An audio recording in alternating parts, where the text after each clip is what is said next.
안녕하세요. 분당차병원 폐암센터 흉부외과 교수 정희석입니다. 폐암은 폐에 생긴 악성 종양으로 폐 자체에서 생긴 것을 원발성 폐암, 다른 부위에서 생긴 암세포가 폐에 침범했다면 전이성 폐암이라고 합니다. 원발성 폐암은 크기와 형태에 따라 80에서 85%는 비소세포 폐암, 나머지는 소세포 폐암으로 크게 나뉘며 둘은 임상적 결과와 치료 과정이 달라집니다. 비소세포 폐암은 1기와 2기 조기 진단 시에 수술적 치료가 가능해 완치 사례가 상대적으로 많은 편이고, 소세포 폐암은 진단 당시에 전이도 많이 되어 있고 성장도 빠르기 때문에 수술보다는 항암 화학요법이나 방사선 치료를 우선시하는 경우가 많습니다. 폐는 공기 중 산소를 혈액에 받아들여 공급하고 혈액 속 노폐물을 배출하는 역할을 합니다. 때문에 폐암은 유해한 물질을 자주 들여 마시는 사람에게 많이 발생하게 됩니다. 전 세계 폐암 환자의 약 85%는 흡연으로 인해 생깁니다. 담배가 타면서 발생한 화학물질이 폐세포를 손상시키기 때문인데요.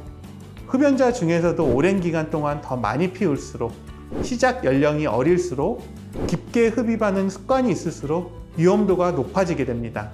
흡연자가 아니라고 해서 폐암 발생 위험이 없는 것은 아닙니다. 실내 라돈에도 노출될 수 있고, 건축 자재에 쓰이는 성면과 공기 중 노출될 수도 있습니다. 주방에서는 요리 과정 중 발생하는 가스, 연기, 습기 등 다양한 유해 물질이 존재합니다.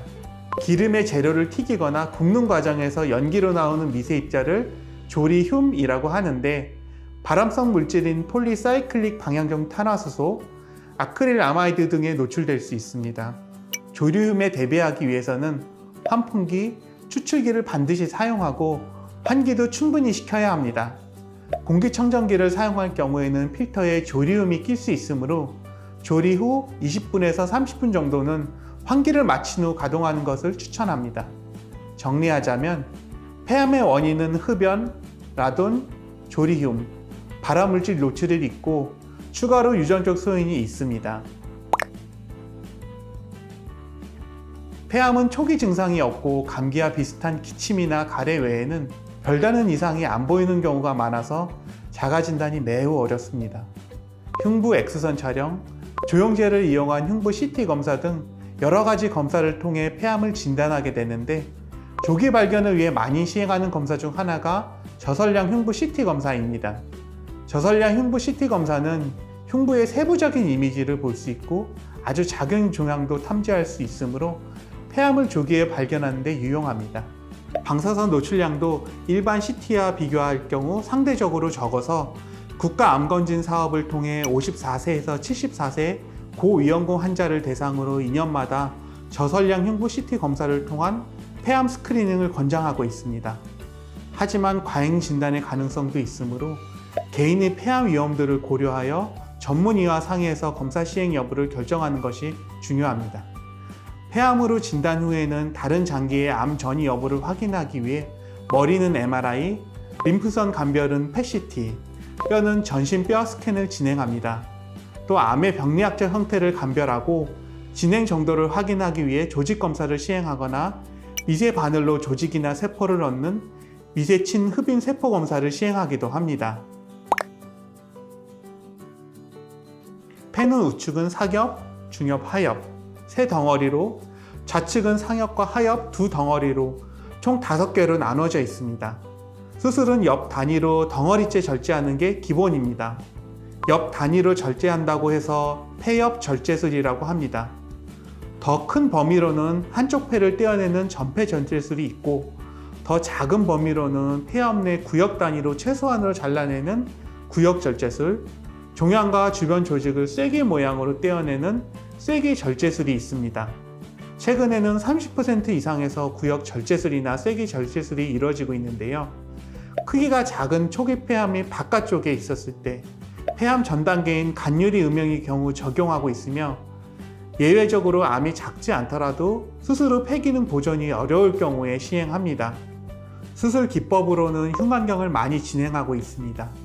흉곽경은 3개에서 4개 정도의 작은 구멍을 통해 수술 기구를 넣어서 폐를 절제하는 방법이고, 암의 위치나 유착 정도, 병변의 상태를 보고 필요하면 가슴을 15에서 20cm 정도 열어서 폐를 절개하는 개용술을 시행할 수도 있습니다. 수술 외에 항암 화학요법, 방사선 치료, 표적 치료, 면역 항암제 등 방법이 많이 있습니다. 폐암 치료 옵션이 많이 있기 때문에 다학제 통합 진료와 같은 종합적인 판단하에 수술 및 치료 방법을 결정하고 있습니다. 수술을 하면서 림프절 절제를 하게 되는데요. 림프절 절제술을 하는 이유는 첫째, 암세포 제거. 암이 림프절로 전이되었다면 암을 제거해야 하는 것이 당연하므로 림프절을 절제하게 됩니다. 둘째, 병기 판정. 림프계가 폐암이 전이되는 주요 경로이므로 암의 정확한 병기를 파악할 수 있습니다. 셋째, 예후 정보 제공.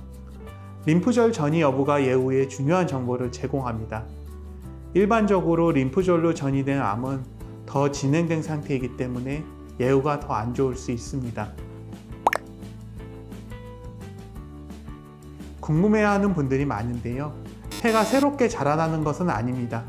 대신 남아있는 폐가 확장되고 늑골 사이가 좁아지면서 횡격막이 빈 공간을 차지하게 됩니다.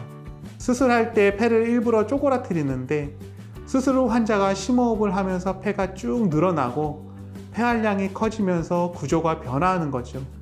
폐가 자리를 잘 잡기 위해서는 수술 후 심호흡을 잘하는 것이 굉장히 중요합니다. 수술의 범위와 환자의 건강 상태에 따라 다르지만 일반적으로 6개월이 지나면 수술 전 폐 기능의 80%까지 회복을 기대할 수 있습니다. 만약 폐 기능이 개선되지 않는다면 주치의와 함께 논의해 증상을 관리하고 합병증을 치료하는 것이 좋겠습니다. 오늘은 폐암에 대해 알아봤습니다. 더 궁금한 점이 있다면 댓글로 남겨주세요. 감사합니다.